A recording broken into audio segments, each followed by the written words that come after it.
امت مسلمہ اور اہل پاکستان کی فلسطین سے محبت کی وجوہات میں ایک یہ کہ یہ فلسطین انبیاء علیہ السلام کا مسکن اور سرزمین ہے۔ حضرت داؤد علیہ السلام نے اس سرزمین پر سکونت رکھی اور یہیں اپنا ایک محراب بھی تعمیر فرمایا۔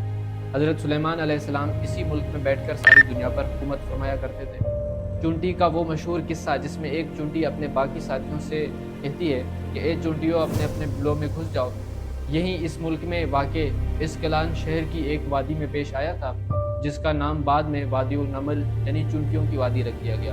حضرت زکریہ علیہ السلام کا محراب بھی اسی شہر میں ہے۔ حضرت موسیٰ علیہ السلام نے اسی ملک کے بارے میں اپنے ساتھیوں سے کہا تھا کہ اس مقدس شہر میں داخل ہو جاؤ۔ انہوں نے اس شہر کو مقدس شرک سے پاک ہونے کی اور انبیاء علیہ السلام کا مسکن ہونے کی وجہ سے اس شہر کو مقدس کہا تھا۔ اس شہر میں کئی معجزات وقوع پذیر ہوئے، جن میں ایک یہ کہ حضرت مریم علیہ السلام کے وطن سے حضرت عیسیٰ علیہ السلام کی ولادت مبارکہ بھی ہے۔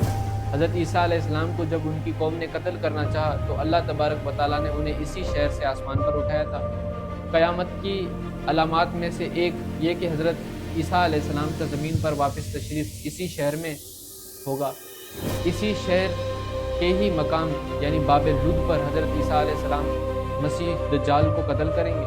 فلسطین ہی ارض محشر ہے۔ اسی شہر سے ہی یاجوج ماجوج کا زمین میں قتال و فساد کا کام شروع ہوگا، اور حضور اکرم صلی اللہ علیہ وسلم معراج کی رات آسمان پر لے جانے سے پہلے مکہ مکرمہ سے یہاں بیت المقدس یعنی فلسطین لائے گئے۔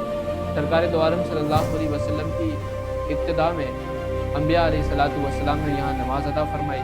اس طرح فلسطین ایک بار پھر سارے انبیاء کا مسکن بن گیا۔ اسلام کے سنہری دور فاروقی میں دنیا بھر کی فتوحات کو چھوڑ کر محض فلسطین کی فتح کے لیے خود سیدنا عمر بن خطاب رضی اللہ تعالیٰ عنہ کا چل کر جانا اور یہاں پر جا کر نماز ادا کرنا اس شہر کی عظمت کو اجاگر کرتا ہے۔ دوسری بار بروز جمعہ 27 رجب 583 ہجری کو صلاح الدین ایوبی کے ہاتھوں اس شہر کا دوبارہ فتح ہونا بھی ایک نشانی ہے، اور یہاں پڑھی جانے والی ہر نماز کا اجر 500 گنا بڑھا کر دیا جاتا ہے۔